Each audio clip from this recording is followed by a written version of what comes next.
Welcome back to oxygen തമ്മിൽ by S K. ഈ ചർച്ച തുടരുകയാണ്. ഒരുപാട് വിപത്തുകൾ ഈ മദ്യപാനത്തിന് പിന്നിൽ ഒളിച്ചിരിക്കും.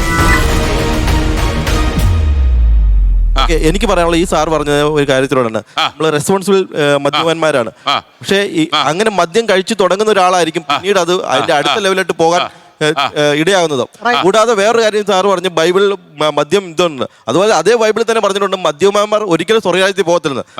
അപ്പം രണ്ടാമത്തെ അല്ലെങ്കിൽ ഇതിന് സ്വർഗരാജ്യം കിട്ടുമെന്ന് രണ്ടാമത്തെ കാര്യം ആ മേഡം പറഞ്ഞ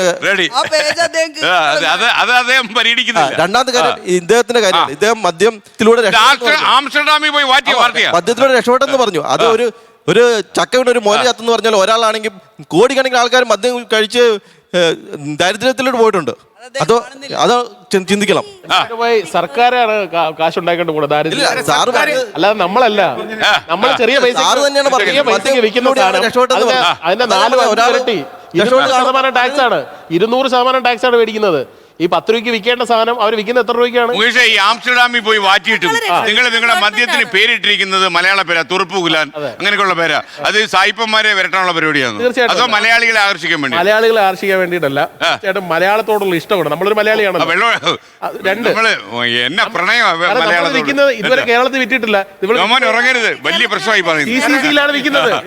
ഞാൻ ചോദിക്കാനുള്ള ചോദ്യം എന്ന് വെച്ചാൽ, സാറ് പറഞ്ഞു എന്ത് നമുക്ക് ഇതിനൊരു സൊല്യൂഷൻ വേണമെന്ന് പറഞ്ഞു. നമ്മൾ ഇവിടെ ഇരിക്കുന്നത് സൊല്യൂഷന് വേണ്ടിയിട്ടാണ് ഈ ഒരു ഡിബേറ്റ് നടത്തുന്നത് തന്നെ. ആ സൊല്യൂഷന് 2 കാര്യങ്ങൾ പറഞ്ഞു. ഒന്ന്, സാർ പറഞ്ഞു ജനങ്ങളെ നമുക്ക് സംരക്ഷിക്കണം എന്ന് പറഞ്ഞു. ഈ മദ്യം വിൽപ്പനയിലൂടെ 200-ൽ അധികം ടാക്സ് ആണ് മേടിക്കുന്നതെന്ന് സാർ പറഞ്ഞു. നമുക്ക് ജനങ്ങളെ സംരക്ഷിക്കണം എന്നുണ്ടെങ്കിൽ 2 ഓപ്ഷനാണ്. ഒന്ന്, മദ്യം നിർത്തിക്കഴിഞ്ഞാൽ ഗവൺമെന്റിന്റെ പകുതിയിലധികം വരുമാനം വരുന്നത് ഈ മദ്യം വിൽപ്പനയിലൂടെ ആണെന്നാണ് കണക്ക് പറയുന്നത്. ശ്രീനാരായണ ഗുരുദേവൻ മദ്യത്തിനെതിരായിട്ട് ഇത്രയും ശക്തമായിട്ട് പറഞ്ഞ ഒരു സാമുദായിക പരിഷ്കർത്താവില്ല. അദ്ദേഹം ഇതിനുള്ള ഉത്തരം പറഞ്ഞിട്ടുണ്ട്. ഒരുവന് നല്ലതും അന്യനല്ലലും ചേർപ്പൊരു തൊഴിൽ ആത്മവിരോധി ഓർത്തിടയണം പരനു പരം പരിതാപമേകിടുന്നോർ. അല്ലല്ല, അതൊന്നും പുച്ഛിക്കണ്ട. അതൊക്കെ നിങ്ങൾ മദ്യം പ്രോത്സാഹിപ്പിക്കുന്നവരൊക്കെ പുച്ഛിക്കും അതൊക്കെ. പക്ഷേ എക്കാലത്തേക്കുമുള്ള വചനമാണത്. ഒരുവന് നല്ലതും അന്യനല്ലതും ചേർക്കുന്ന തൊഴിലാണ് അദ്ദേഹം ചെയ്തുകൊണ്ടിരിക്കുന്നത്. അത് നിർത്തുകയല്ലാതെ മറ്റു മാർഗങ്ങൾ തുറക്കുകയല്ലാതെ നമുക്ക് വഴി. സുഖത്തിനാചരിക്കുന്ന അപരം സുഖത്തിനായി വരണം. അത് കേട്ടിട്ടുണ്ടോ? ഇവിടെ നമ്മൾ ചർച്ച ചെയ്യുമ്പോൾ ഗൗരവമായി ചേരേണ്ടത്, നമ്മുടെ നാട്ടിൻപുറത്ത് നമ്മുടെ വീടിനടുത്തൊക്കെ ഒരുപാട് കുട്ടികൾ, കൊച്ചുകുട്ടികൾ സ്കൂളിൽ പഠിക്കുന്നതും കോളേജിൽ പഠിക്കുന്നു, അവർ മയക്കുമരുന്ന് കഴിച്ച് വീട്ടിൽ വരുമ്പോൾ മാതാപിതാക്കൾ പേടിച്ച് അവരുടെ സൽപ്പേര് പോകുമല്ലോ എന്ന് പറഞ്ഞ് പോലീസിനെ അറിയിക്കുന്നില്ല.